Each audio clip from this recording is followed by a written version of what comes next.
Radhe Radhe. Hello everyone. Let's begin with a new episode. Please channel को like कीजिए, नहीं subscribe कीजिए, एपिसोड को लाइक कीजिए और बेल आइकन दबाइए. हम आपके लिए इतनी मेहनत करके एपिसोड्स ढूंढ ढूंढ के लाते हैं और आप सिर्फ एक क्लिक, फिंगर टच और एपिसोड लाइक और चैनल सब्सक्राइब. तो चलो स्टार्ट करते हैं. अब आगे अगला दिन.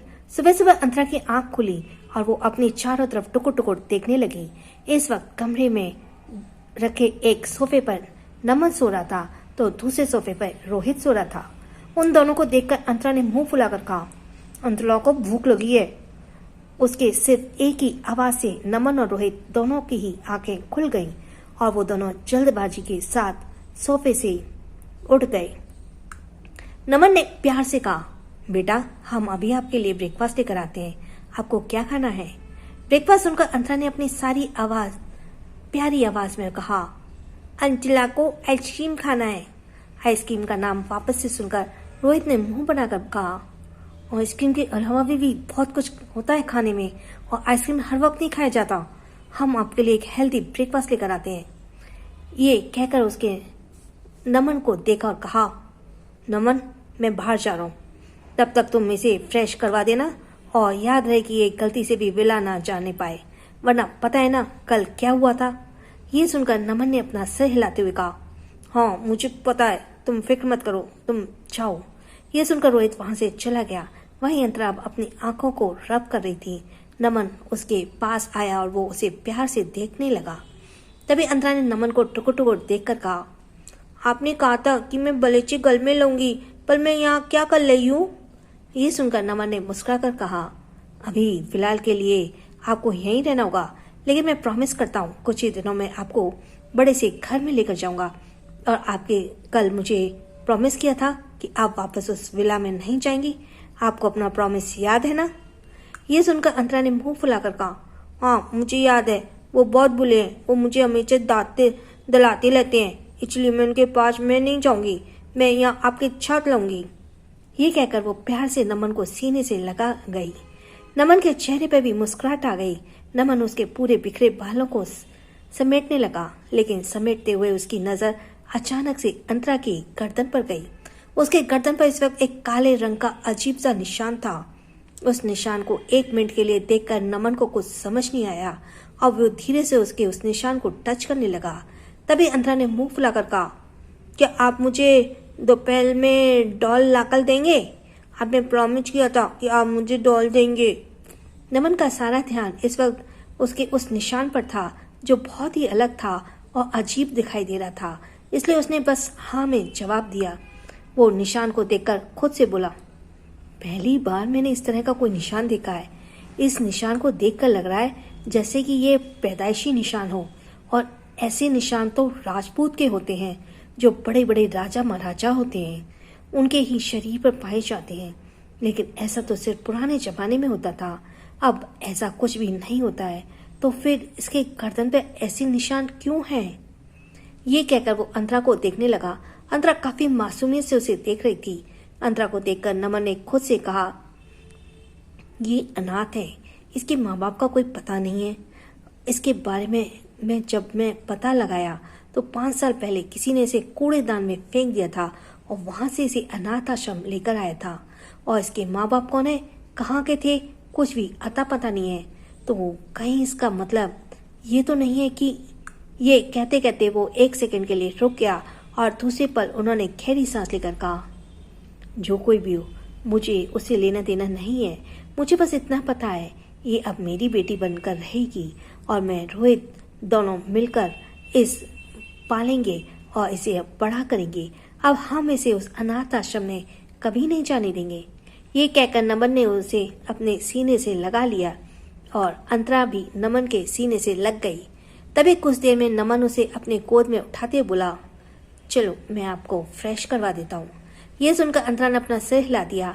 नमन उसे लेकर वॉशरूम में चला गया. कुछ ही देर में नमन उसे फ्रेश करवाकर एक बाथरूम में लेकर बाहर निकले.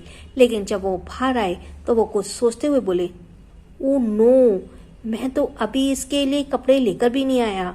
मैं क्या पहनाऊं? कल इतनी भाग दौड़ में मेरे दिमाग से ही निकल आया है. अब मुझे इसे क्या पहनाना चाहिए? इसके जो पुराने कपड़े थे वो भी मैंने धो दिए। ये कहते उसने अंतरा को बेड पर बिठा दिया। छोटी सी अंतरा बाथरूम में लिपटी बेड पर बैठी टुकुर टुकुर चारों ओर देख रही थी। शॉवर लेने से उसका चेहरा गुलाबी हो चुका था, जिस वजह से वो और भी ज्यादा क्यूट लग रही थी। नमन उसे देखकर खुद से बोला, मैं रोहित से कह देता हूँ, वो इसके लिए कुछ कपड़े भी लेकर आएगा। फिर से वो रोहित कुछ दिनों में मॉल जाकर इसके लिए शॉपिंग कर लेंगे। ये सब सोचते हुए वो अभी रोहित के पास कॉल डायल करता कि इस वक्त दरवाज़ा नॉक हुआ। दरवाज़ा नॉक होने के आवाज़ से नमन ने कहा, लगता है रोहित आ गया है, अब मुझे उसे वापस से भेजना होगा। ये कहते वो जैसे ही दरवाजे के पास पहुंचा तो वहाँ एक नौकर अपने हाथ में कुछ पॉलिथीन बैग लेकर खड़ा था। इस नौकर को देखकर नमन ने नासमझी में कहा, क्या हुआ रामू, तुम यहाँ क्या करने आए हो? तभी रामू ने अपना सिर झुकाते हुए कहा, सर ये छोटे मालिक ने भिजवाया है, उन्होंने कहा है कि ये मैं आपको दे दूँ। ये सुनकर नमन ने नासमझी में कहा, लेकिन इसमें ये क्या है? इसके जवाब में रामू ने कहा, मुझे इसके बारे में नहीं पता, आप खुद ही देख लीजिए। ये कहकर रामू ने नमन को वो थैला दे दिया और खुद वहां से चला गया। तो वही नमन नासमझी में उस थैली को देखकर बोला, दानिश सर ने ऐसा क्या भिजवाया है मेरे लिए? लेकिन जैसे ही उन्होंने उस पॉलिथीन बैग को खोला, उसके अंदर बच्चों के कपड़े देखकर वो हैरान हो गए और हैरानी से बोले, वॉट, दानिश सर ने मेरे लिए बच्चों के कपड़े क्यों भिजवाए हैं? क्या मैं कोई बच्चा दिखाई देता हूँ? लेकिन तभी उन्होंने देखा कि वो लड़की के कपड़े थे और लगभग 5 से 6 साल के थे। और उस लड़की के कपड़ों को देखकर अचानक से नमन को कुछ समझ आया। अब वो और भी ज्यादा हैरान होकर बोला, कहीं इसका मतलब ये तो नहीं कि दानिश सर ने अंतरा के लिए कपड़े भिजवाए हैं, क्योंकि ये किसी लड़की के कपड़े हैं और ये साइज तो 5-6 साल के लग रहे हैं। ये कहकर वो अंतरा को देखने लगा, जो इस वक्त अपने मुंह में 2 उंगली डालकर उसे सक कर रही थी और टुकुर टुकुर आसपास ही देख रही थी। उसे देखकर आखिर में नमन ने गहरी सांस ली और बोला, दानिश सर को हुआ क्या है? वो कल से इतना अजीब बिहेव क्यों कर रहे हैं? और आज तो उन्होंने अंतरा के लिए कपड़े भी भिजवाए हैं और ये कपड़े भी काफी ज्यादा महंगे और ब्रांडेड दिख रहे हैं, लेकिन उन्होंने ऐसा क्यों किया? जहां तक मुझे पता है वो बच्चों को बिल्कुल भी पसंद नहीं करते, तो फिर वो अंतरा पर इतना ध्यान क्यों दे रहे हैं? लेकिन कुछ भी हो, अभी फिलहाल के मुझे ये कपड़े अंतरा को पहना देना चाहिए, वरना दानिश सर मुझ पे पूछेंगे तो मैं क्या जवाब दूंगा और उनके गुस्से को मैं झेल भी नहीं सकता। ये सब सोचते हुए वो तुरंत अंतरा के पास आए और उसे एक मिनी पिंक कलर की छोटा सा फ्रॉक पहनाने लगे। लेकिन अंतरा ने जब उस फ्रॉक को देखा तो उसकी आंखें बड़ी बड़ी हो गई। उसने एक्साइटमेंट में कहा, ये फ्रॉक तो बहुत सुंदर है, मैं अच्छे कपड़े पहनना चाहती थी, लेकिन मैं कभी अच्छे कपड़े नहीं पहन पाई। ये सुनकर नमन मुस्कुरा दिए और बोले, अब आप यहाँ आ गई हो तो अब आपको ऐसे ही अच्छे अच्छे कपड़े पहनने को मिलेंगे। ये सुनकर अंतरा हंसते हुए तालियां बजाने लगी। वो इस वक्त एक छोटी बच्ची की तरह बहुत ज्यादा खुश थी नए कपड़े देखकर। तो वहीं नमन भी मुस्कुराते हुए उसे रेडी किए। उसके बाद वो उसके बालों को देखने लगे। अंतरा भी से ही बाल बहुत लंबे लंबे थे। उसके लंबे बालों को देखकर नमन ने अपना सिर खुजलाते हुए कहा, मुझे तो बच्चों के बाल बनाना आता ही नहीं है, मैं कैसे बनाऊं इसके बाल? ये काम मैं रोहित को दे देता हूँ, वो कर लेगा। ये कहते हुए उसने सिर्फ अंतरा के बालों को सुखा दिया और फिर तभी रोहित अंदर आया। रोहित के हाथ में इस वक्त ब्रेकफास्ट के बॉक्स थे। वो उन बॉक्स को टेबल पर सजाते हुए बोला, मैं हम तीनों के लिए ब्रेकफास्ट लेकर आया हूँ, जल्दी आओ। लेकिन तभी नमन ने कहा, पहले जाकर उसके बाल बना दो, मुझे उसके बाल बनाने नहीं आते। ये सुनकर रोहित ने भी अपना मुंह बनाते हुए कहा, तो मैंने कौन से बच्चे पैदा किए और बच्चे पाले हैं जो मुझे आएंगे? मैं भी तो तुम्हारी तरह आज तक सिंगल हूँ, यहाँ तक कि मेरी तो कोई गर्लफ्रेंड भी नहीं है और ना बनी तुम्हारी वजह से। ये सुनते ही नमन उसे घूरते बोला, इसमें मेरी क्या गलती है? इसके जवाब में रोहित ने मुंह फुल बनाकर कहा, क्योंकि मैं हर वक्त तुम्हारे साथ रहता हूँ, इससे जो लड़की मेरे पास आने को भी कोशिश करती है वो तुम्हारे साथ मुझे देखकर ये समझ लेती है। लेकिन मैं ना तो आज तक कोई गर्लफ्रेंड बना पाया और ना ही कभी गर्लफ्रेंड के मजे ले पाया, सिर्फ और सिर्फ तुम्हारी वजह से। ये सुनते ही नमन ने उसके सिर पर मारते हुए कहा, शट अप रोहित, मैंने कभी तुमसे नहीं कहा कि तुम मेरे लिए गर्लफ्रेंड ना बनाओ और वैसे भी हमारा जो काम है उसमें हमें लड़कियों की ज़रूरत नहीं है। तुम्हें पता है कि दानिश सर को प्रोटेक्शन देना बहुत ज़रूरी है, और अगर उसमें गर्लफ्रेंड बनाई तो हमें उनके नखरे उठाने पड़ेंगे। इससे अच्छा है कि हम एक दूसरे के साथ ही रहते हैं, वही काफ़ी है। और अब वैसे भी हमारी लाइफ की खुशियों से भरने के लिए अंतरा आ चुकी है, और हम तीनों एक हैप्पी फैमिली की तरह रहेंगे। ये सुनकर रोहित मुस्कुराते बोला, हाँ तुमने ये बात तो बिल्कुल ठीक की है, अंतरा हमारी जिंदगी में खुशियां लेकर आई है। ये कहकर वो मुस्कुराया और अंतरा के पास चला गया। वो अंतरा के लंबे बालों को कॉम्ब में बनाने लगा और आखिर में उसने इसके बालों में क्लिप लगा दी। क्लिप लगाने के बाद उसने मुस्कुराकर कहा, चलो अब मैं आपके लिए ब्रेकफास्ट लेकर आया हूँ। अंतरा ने प्यार से अपना सर हिलाया। उसके बाद रोहित उसे लेकर सोफे पर आया। वो तीनों ब्रेकफास्ट करने लगे। एक बार रोहित अंतरा को खिला तो दूसरी बार नमन अंतरा को खिला रहा था।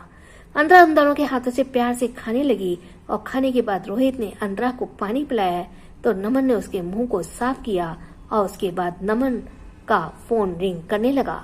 नमन ने अपना फोन देखा तो वो रोहित को देखकर बोला, विशाल सर का फोन आ रहा है, शायद मुझे अब जाना होगा, तुम इसका ध्यान रखना। इसके जवाब में रोहित ने कहा, मुझे भी दानिश सर ने एक बार मिलने जाना ही है, इसलिए मैं इसे यहीं पर कुछ टॉयज दे देता हूँ जिससे ये यहाँ खेलती रहे, और अपना काम जल्दी करके वापस आ जाऊंगा। ये सुनकर नमन ने अपना सिर हिला दिया और वो वहां से चले गए। जिसके बाद रोहित अंतरा से बोला, अंतरा बेटा मैं आपके लिए डॉल लेकर आया हूँ, आप इस डॉल के साथ खेलना और कहीं बाहर मत जाना, ओके। डॉल का नाम सुनते ही अंतरा एक्साइटेड से बोली, ओके अंकल। ये सुनकर रोहित ने फिर बैग से एक बॉबी डॉल निकाला और उसे अंतरा को दे दिया। डॉल को देखकर अंतरा बहुत खुश थी। वो वहीं सोफे पे बैठकर डॉल के साथ खेलने लगी तो रोहित उसके माथे पर किस करके वहां से बाहर निकल गया। इधर दूसरी तरफ इस वक्त हॉल में दानिश सोफे पर लीन होकर बैठा हुआ था। उसके हाथ में गिटार था और वो गिटार में ट्यून सेट कर रहा था। उसके चेहरे पे हमेशा की तरह कोई भी एक्सप्रेशंस नहीं थे। तभी वहां पर रोहित आया और रोहित अपना सर नीचे झुकाकर बोला, good morning Danish sir. Danish ने उसका कोई जवाब नहीं दिया। वो उसी तरह अपने गिटार में बिजी रहा। रोहित कुछ सेकंड तक वहीं खड़ा रहा और फिर बोला, सर आपकी गिटार क्लासेस का वक्त हो चुका है, मैं आपको ड्रॉप कर देता हूँ। ये सुनकर अब दानिश ने अपनी नजरें उसकी तरफ घुमाया और बिना किसी भाव से बोला, वो लड़की कहाँ है? अचानक से लड़की का जिक्र सुनकर रोहित को समझ नहीं आया और उसने कंफ्यूज होकर कहा, सॉरी सर, आप किस लड़की की बात कर रहे हैं? ये सुनते ही दानिश अपनी पकड़ गिटार पर कसते बोला, क्या तुम भूल गए मैं किस लड़की की बात कर रहा हूँ? दानिश के कहने पर अचानक ही रोहित को अंतरा के बारे में याद आया और वो तुरंत हड़बड़ी के साथ बोला, ओह हाँ बॉस, मुझे याद आया, वो तो अभी बैकयार्ड के कमरे में है, लेकिन आप फिक्र मत कीजिए, जैसे ही विशाल सर का ऑर्डर आएगा हम यहाँ से अपने विला वापस चले जाएंगे और वहीं पर उसे रखेंगे। लेकिन हमने उसे समझा दिया है, वो आपको यहाँ परेशान करने बिल्कुल भी नहीं आएगी, आप बिल्कुल भी फिक्र मत कीजिएगा, यहाँ आपको कोई डिस्टर्ब नहीं करेगा। लेकिन बॉस एक ही रिक्वेस्ट है, आप इसके बारे में विशाल सर से कुछ मत बताइएगा वरना हमारे लिए प्रॉब्लम हो जाएगी। तभी दानिश अपनी भौहें आपस में चढ़ाते हुए बोला, तो क्या आप दोनों उसे अपने साथ रखने वाले हो? ये सुनकर रोहित ने मुस्कुराते हुए कहा, हाँ सर, वो बहुत प्यारी है और अब हमारे पास अपना कहने वाला कोई भी नहीं है, लेकिन जब से वो हमारी जिंदगी में आई हमें बहुत पॉजिटिविटी मिली है, तो इसलिए अब हम उसे अपने साथ ही रखेंगे और हमने एडॉप्शन पेपर भी रेडी करवा लिए हैं, बस अब कुछ ही वक्त में हम उसे अडॉप्ट कर लेंगे। दानिश बिना एक्सप्रेशन के बोला, क्या वो तुम दोनों के साथ रहने के लिए तैयार है? ये सुनकर रोहित ने मुंह बनाकर कहा, वो तो बहुत खुश है हमारे साथ, बल्कि अगर हम उसे डेली आइसक्रीम दें और डॉल्स दें और नए नए कपड़े दें तब तो हमें अपना पापा भी कहने लगेगी। वो बहुत प्यारी और मासूम है, इसलिए तो हम नहीं चाहते कि अब वो अनाथ आश्रम में जाए जिससे उसकी मासूमियत का गलत फायदा उठाया जाए। तभी दानिश ने गुस्से के साथ कहा, आपको पता है ना कि आपके और नमन अंकल के सर पर हमेशा खतरा रहता है, और अगर आप दोनों की वजह से उसे कुछ हुआ तो? दानिश के कहते ही रोहित अब चुप हो गया और उसने उदासी के साथ कहा, इसी की वजह से तो मैं और नमन आज तक इतने सालों से अकेले थे, हमने अपनी फैमिली तक को छोड़ दिया इस काम की वजह से, लेकिन अब जब अंतरा हमारे सामने आई है तो हम उसे नहीं छोड़ सकते, इसलिए हम पूरी कोशिश करेंगे कि हम उसे खुशी दे पाएं और उसे प्रोटेक्ट कर पाएं। आप फिक्र मत करिए, हम उसे कुछ नहीं होने देंगे। दानिश ने गुस्से के साथ कहा। मुझे उस लड़की की कोई फिक्र नहीं है। मैं बस इतना चाहता हूँ कि इस लड़की की वजह से तुम दोनों अपने काम को भूलना मत, वरना तुम दोनों को पता है कि। तभी रोहित ने तुरंत हड़बड़ी के साथ कहा, हाँ सर, हमें अच्छे से पता है, आप फिक्र मत कीजिए। ये काम हमारी जिंदगी है और हम इसे कभी नहीं भूल सकते। बाकी अंतरा तो हमारी जिंदगी में आई है, इसलिए हम अब आपके साथ साथ काम के भी मैनेज करेंगे उसके साथ साथ। दानिश ने इसके जवाब में कुछ नहीं कहा और वो वापस से अपनी गिटार की ट्यून सेट करने लगा। रोहित दानिश को देखकर अपना सर खुजलाते हुए बोला, पता नहीं क्यों पर दानिश सर आज कुछ ज्यादा अजीब कर रहे हैं। कभी दूसरों के बारे में इतना बात नहीं करते, इन्हें दूसरों की जिंदगी में कोई फर्क नहीं पड़ता, लेकिन ये अंतरा के बारे में इतना ज्यादा क्यों बात कर रहे हैं। मुझे तो उनका कुछ समझ नहीं आ रहा है। अभी वो ये कह ही रहा था, तभी दानिश उसे घूरते बोला, उस लड़की को यहाँ मेरे सामने लेकर आओ। ये सुनते ही रोहित एक पल के लिए शॉक्ड हो गया। So let's go for the next episode. अब आगे रोहित ने जैसे ही दानिश की ये बात सुनी, वो एक पल के लिए हैरान हो गया। वो हैरानी से बोला, क्या ये आप क्या कह रहे हैं सर? दानिश ने अपने गिटार को पकड़ मजबूत करते बोला, क्या आपको कम सुनाई देता है? रोहित ने तुरंत अपना सिर ना में हिलाया, बोला, सॉरी सर, आप अंतरा से क्यों मिलना चाहते हैं? वो तो आपको परेशान करती है ना। हम तो उससे यहाँ से और आपसे दूर रखने की कोशिश कर रहे हैं, क्योंकि अगर विशाल सर को पता चला कि हम बैकयार्ड में एक छोटी बच्ची को लेकर आए हैं तो वो बहुत गुस्सा करेंगे। शायद वो हमें उसे अपने पास भी ना रखने दे, इसलिए हम उसे आपसे दूर रख रहे हैं। प्लीज सर आप।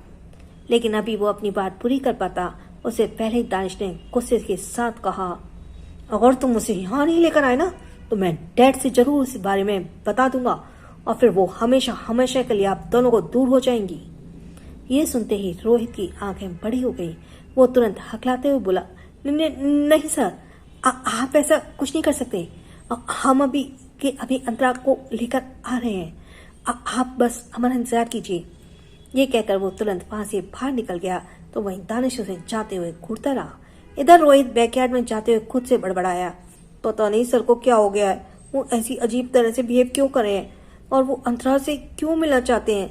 जहाँ तक मुझे पता है कल से अंतरा ने उन्हें बहुत परेशान किया है, तो फिर वो आज अंतरा से क्यों मिलना चाहते हैं। ये सही नहीं है, मुझे कुछ ना कुछ तो सोचना ही पड़ेगा, वरना इस तरह से तो अंतरा हमसे दूर हो सकती है। क्योंकि अगर गलती से भी विशाल सर को पता चला तो वो कभी हमें उसे नहीं रखने देंगे। ये सब कुछ सोचते हुए जैसे ही रोहित बैकयार्ड के कमरे में पहुंचा, वहां एक सेकंड के लिए देखकर हैरान हो गया। वो तुरंत हड़बड़ी के साथ बोला, अंतरा बेटा कहाँ हो तुम? ये कहकर वो आसपास अंतरा को ढूंढने लगा, क्योंकि वहां पर अंतरा कहीं नहीं थी। वो चारों तरफ अंतरा को ढूंढने लगा। वो वॉशरूम में जाते हुए बोला, अंतरा बेटा क्या तुम वॉशरूम में हो? लेकिन अंतरा वहां भी नहीं थी। वहीं रोहित अब परेशान होकर बोला, अंतरा कहाँ चली गई? मैं तो उसे यहीं पर छोड़कर गया था और उसने कहा भी था कि वो यहीं पर रहेगी। और ओ नहीं, ये क्या हो गया? वो कहाँ होगी? इधर दूसरी तरफ इस वक्त दानिश अभी भी सोफे पर अपना गिटार लिए बैठा हुआ था और वो बस गेट की तरफ ही घूरे जा रहा था। लगभग 5 मिनट बीत चुके थे तो उसने गुस्से के साथ कहा, it's too late. I think आपको ना तो आपकी नौकरी प्यारी और ना ही। दानिश अभी अपनी बात आगे पूरी कर पाता उससे पहले उसके कान में कुछ फुसफुसाने की आवाज गई। उसने फुसफुसाने की आवाज को सुनकर दानिश की भौहें चढ़ गई। उसने कहा, ये आवाज तो। ये कहते वो अपनी जगह से उठा, अपने गिटार को सोफे पर रख दिया और जैसे वो सोफे के पीछे गया, वहां का नजारा देखकर वो एक सेकंड के लिए अपनी जगह खड़ा हो गया। वहीं इस वक्त सोफे के पीछे अंतरा जमीन पर बैठी अपने हाथ में लिए बाबी डॉल से बातें करते हुए खेल रही थी। वो बहुत ज्यादा क्यूट लग रही थी।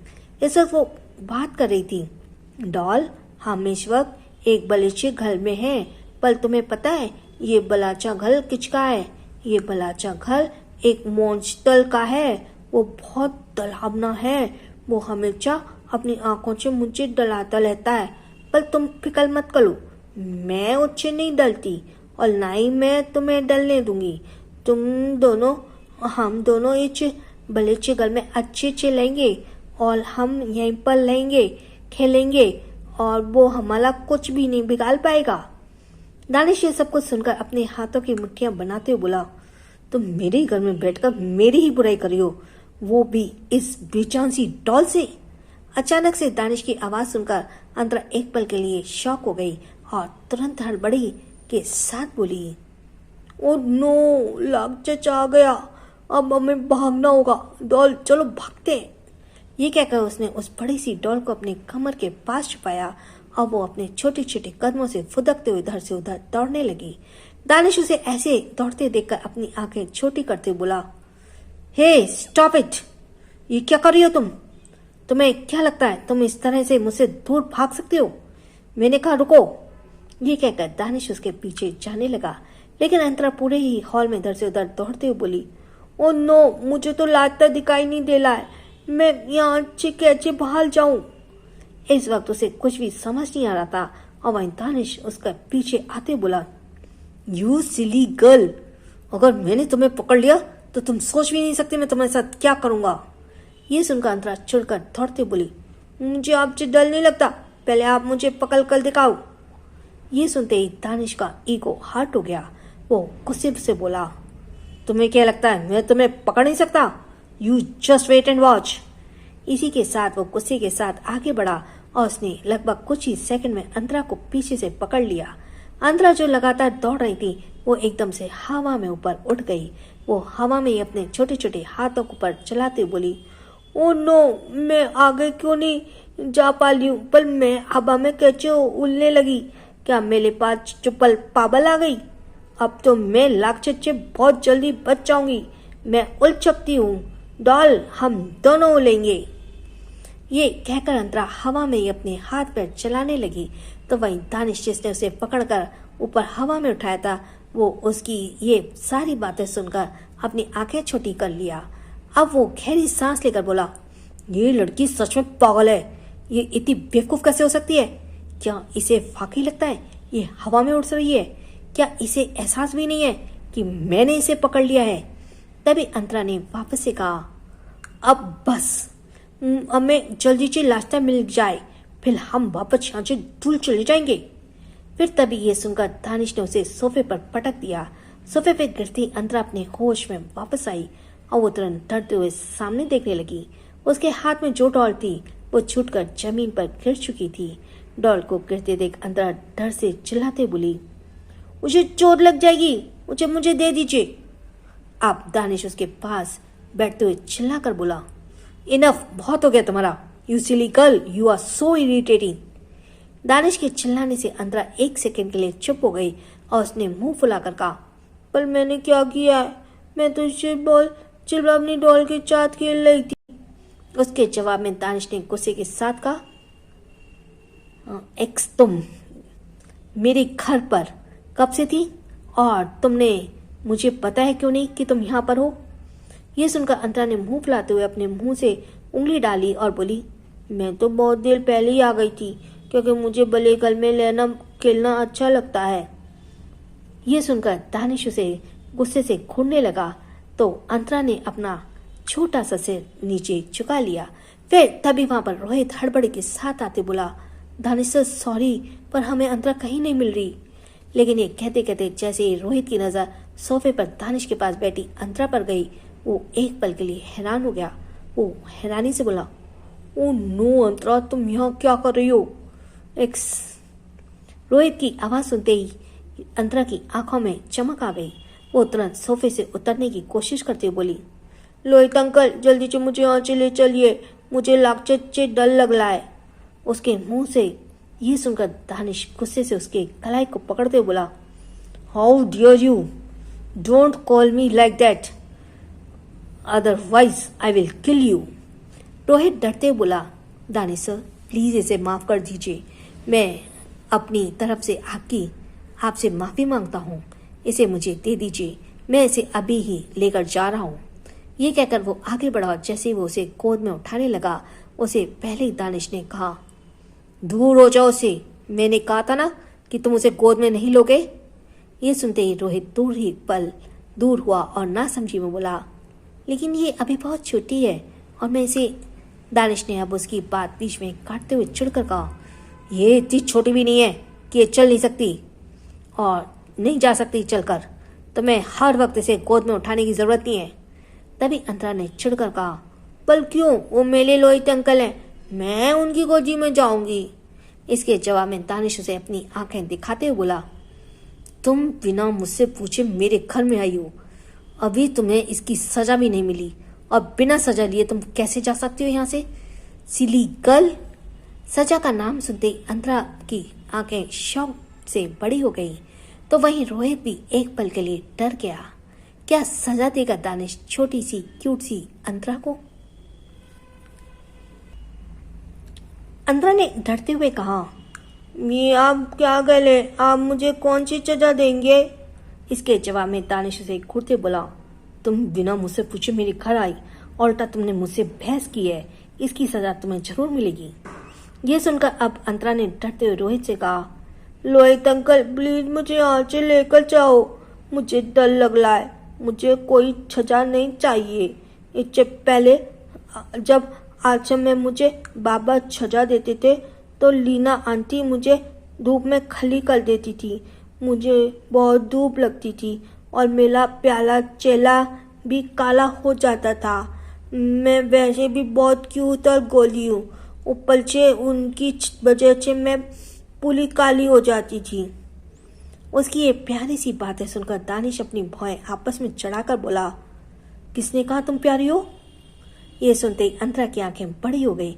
उसने दूर से ही पल उसे घूरते हुए कहा, हाँ मैं प्याली हूँ, छवि कहते हैं।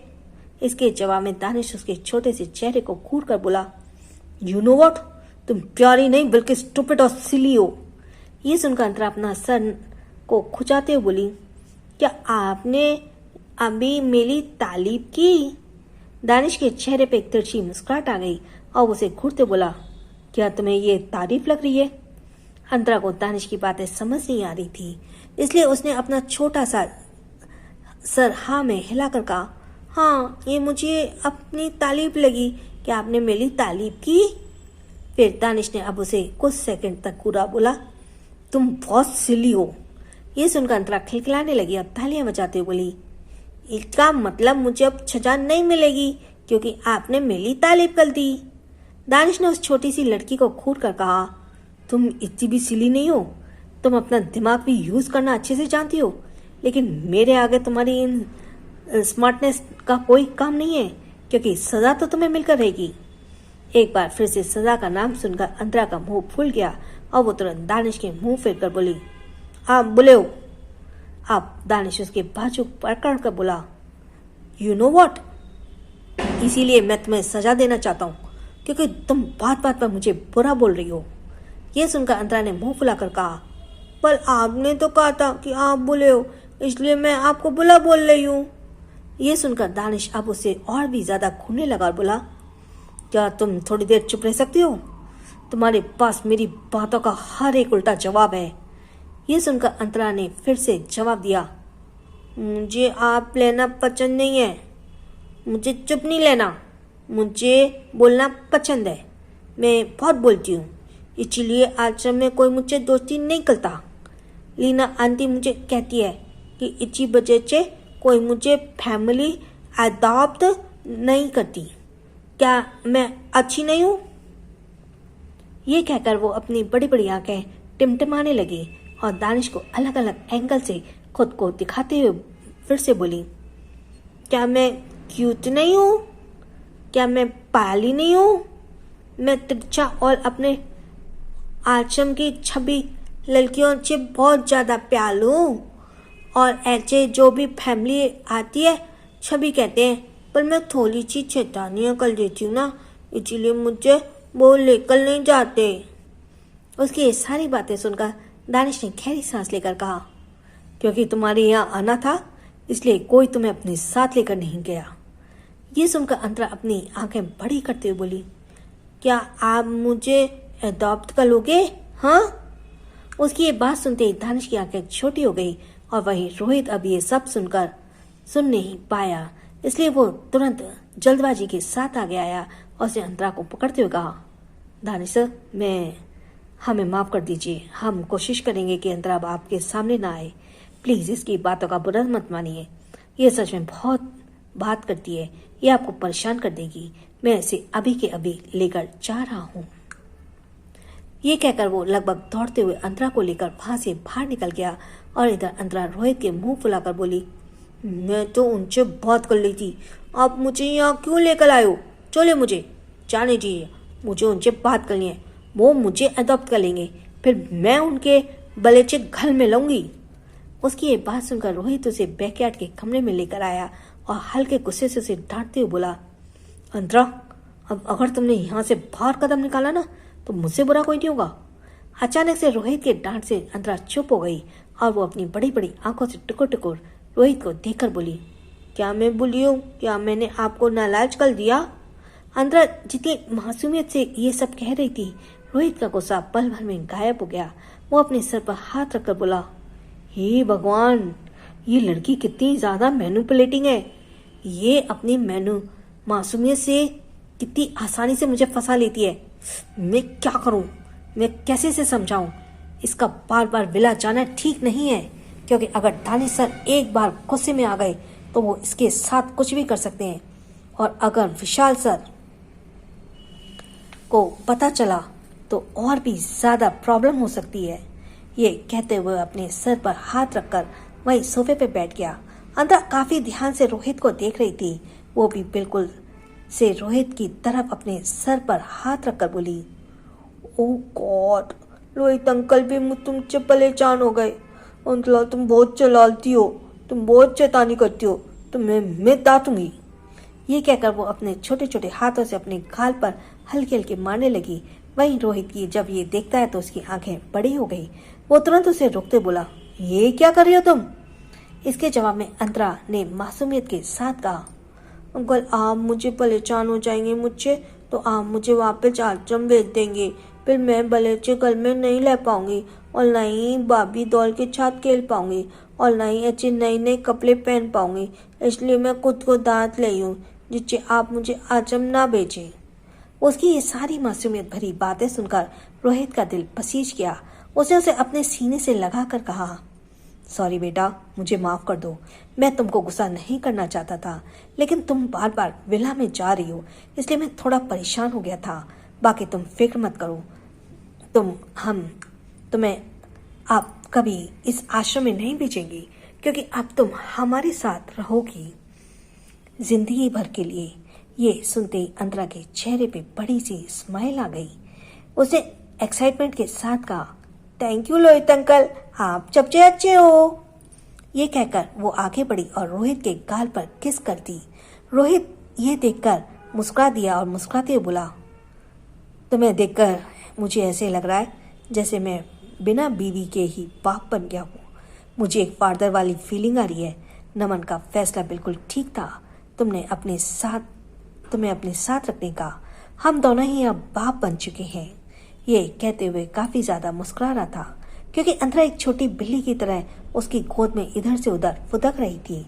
इधर दूसरी तरफ ओबरॉय पैलेस में स्टडी रूम में विशाल इस वक्त स्टडी चेयर पर बैठा हुआ था और उसके सामने ध्रुव खड़ा था। विशाल ध्रुव को देखकर गुस्से से बोला, ध्रुव, मैंने तुमसे कहा था बिजनेस को दिमाग से किया जाता है, ना कि दिल से। तुम आखिर कब दिल से फैसला लेना बंद करोगे? तुम्हें अपने छोटे भाई दानिश से सीखना चाहिए। अभी उसकी उम्र इतनी कम है, लेकिन बिजनेस में उसका दिमाग बहुत चलता है और वो कभी ऐसे फैसले दिल से नहीं करता। अगर तुम इसी तरह से सब पर लुटाते रहे तो आगे चलकर तुम्हारे पास कुछ नहीं बचेगा। ध्रुव ये सब सुनकर बस अपने हाथों की मुट्ठियां कसकर बना लिया और उसने कुछ जवाब नहीं दिया।